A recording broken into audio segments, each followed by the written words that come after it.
tentang listrik ya, karena listrik dinamis itu artinya adalah listrik yang bergerak dan penerapannya dalam kehidupan sehari-hari. Biasanya percobaannya itu dalam rangkaian seri dan rangkaian paralel. Nah, ini istilah-istilah yang digunakan dalam listrik dinamis. Yang pertama ada arus listrik, lambangnya I. Ada beda potensial, lambangnya V. Ada hukum Ohm. Hukum Ohm itu I sama dengan V dibagi R gitu. Terus ada hambatan kawat penghantar, lambangnya R. Penghantar listrik A. Ada hukum Kirchhoff, yaitu arus listrik yang masuk akan sama dengan arus listrik yang keluar. Terus rangkaian listrik itu ada seri, ada paralel, dan ada paralel seri gitu.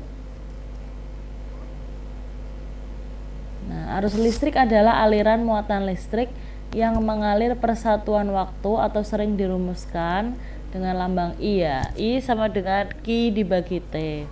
Elektron-elektron ini dapat mengalir karena adanya beda potensial. Beda potensial adalah dorongan yang menyebabkan elektron-elektron itu mengalir dari satu tempat ke tempat lain.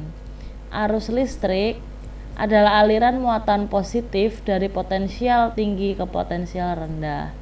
Aliran elektron dari titik yang potensialnya rendah, jumlah elektron yang lebih banyak, ke titik yang potensialnya tinggi, artinya elektron lebih sedikit. Jadi elektron itu mengalir dari muatan yang banyak elektron ke muatan yang sedikit elektronnya. Gitu. Itu arus listrik lambangnya I ya. Nah, arus listrik dapat diukurkan ampere meter. Diingat ampere meter. Nah, satuan arus listrik sendiri itu ampere yang dirangkai secara seri. Nah, seri itu seperti ini, rangkaian seri. Jadi ini kayak langsung kotak gitu aja, nggak ada cabang-cabang. Sedangkan rangkaian paralel itu ada cabang-cabangnya. Kita lanjut. Beda potensial dapat diukur dengan menggunakan voltmeter. Nah, kalau beda potensial namanya V ya.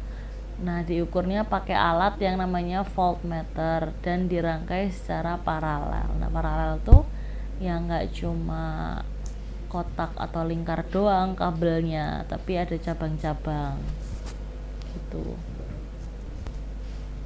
Nah, ini ampere meter. V sama dengan I kali R. Nah, bisa dibolak-balik atau I sama dengan R-nya dipindah ke ruas kiri, jadi di bawah. I sama dengan V dibagi R, itu juga boleh. Jadi harus hafal semua perpindahannya. Yang pertama dari dasarnya kan V sama dengan I kali R. Bisa juga I sama dengan V dibagi R, atau R sama dengan I-nya dipindah ke ruas kiri jadi V dibagi I, itu juga boleh. Diperhatikan V itu artinya tegangan, satuannya volt, lambangnya V aja. Terus I itu kuat arus, lambangnya A atau ampere. R itu hambatan, bacanya ohm, kayak sepatu kuda gitu ya, itu ohm. Dalam suatu rantai aliran listrik, kuat arus berbanding lurus dengan beda potensial antara kedua ujung-ujungnya dan berbanding terbalik dengan besarnya hambatan kawat konduktor tersebut. Jadi tahu ya, listrik itu merambat melalui kawat-kawat atau aluminium juga bisa, tembaga bukan aluminium, tembaga. Biasanya persamaannya ini dalam hukum Ohm. V tegangan listrik dapat dicari dari kuat arus listrik, besarnya kuat arus listrik dikali besarnya hambatan yang ada pada kawat itu gitu. Nah, kalau ini hambatan kawat penghantar, jadi hambatannya ada berapa besar sih? Kita lihat tergantung jenis kawatnya ya, jenis kawat apa. Nah, baru pakai ini, R sama dengan Rho dikali L dibagi A. L-nya panjang kawat, A-nya luas penampang kawat.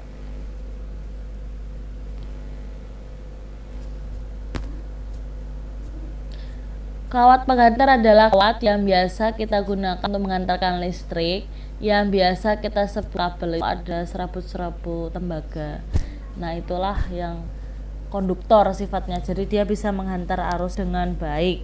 Nah, dia tetap memiliki hambatan. Tiap jenis kawat itu pasti beda-beda kan, tergantung jenis-jenis kawatnya. Nah, itu bisa dicari hambatan kawat ini berapa, hambatan kawat itu berapa. Itu tergantung dari panjang kawat, luas penampang kawat.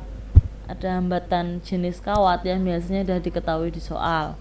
Nah, persamaan untuk hambatan kawat penghantar apapun jenisnya selalu sama ya, R sama dengan rho dikali L bagi A.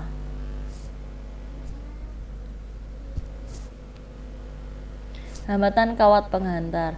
Dari persamaan tadi dapat disimpulkan bahwa hambatan kawat penghantar sebanding dengan panjang kawat, berbanding terbalik dengan luas penampang kawat, dan tergantung dari jenis kawat penghantar. Nah, ini penghantar listrik. Adalah zat yang menghantarkan arus listrik, baik berupa zat padat, cair, atau gas. Konduktor adalah penghantar listrik yang baik. Contohnya tembaga tadi ya, buat di dalam kabel itu ada serabut-serabut tembaganya. Besi bisa, perak bisa, karbon bisa. Nah, kalau isolator itu apa? Penghantar listrik yang buruk, dia sama sekali nggak bisa menghantarkan listrik. Itu ada kayu, ada plastik, ada karet, ada kaca. Lalu ada semikonduktor, jadi nggak terlalu baik ya, tapi tetap pasti bisa mengalirkan listrik, tapi dalam sedikit, jumlahnya sedikit. Bahan yang dapat dibuat sebagai konduktor maupun isolator, contohnya silikon, aluminium juga bisa masuk.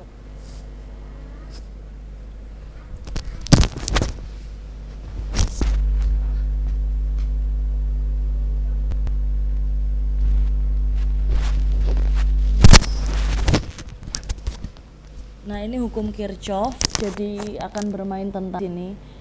Di pertengahan abad ke-19, Gustav Robert Kirchhoff menemukan cara untuk menentukan arus listrik pada rangkaian bercabang, yang kemudian dikenal dengan hukum Kirchhoff. Nah, jumlah kuat arus yang masuk dalam titik percabangan sama dengan jumlah kuat arus yang keluar dari titik percabangan. Artinya, arus yang masuk jumlahnya akan sama dengan arus yang keluar. Ini ada gambarnya. Nah, ini misalnya R1, R2, R3. Nah, ini kalau disambungkan dengan R, nah dari R1, R2, dan R3. Udah sih, itu hukum Kirchhoff. Jadi sebatas itu dulu, besok kita akan dalami lagi. Ini kayaknya ada gambarnya dikit ya. Hukum Kirchhoff besok Miss Nova ulang lagi, biar lebih jelas. Nah, ini jadi I-nya yang masuk I1 ditambah I2 tambah I3 kan masuk sama yang keluar gitu, nilainya sama. Jadi misal I5, I20, I3 10, maka total 25 kan yang masuk ya. Maka yang keluar I-nya total, yang keluar I-nya yang di sebelah kiri ini harus nilainya sama dengan yang I yang masuk semuanya tadi. Jadi I-nya yang keluar ini harus 25 juga. Nah, itulah penerapan hukum Kirchhoff.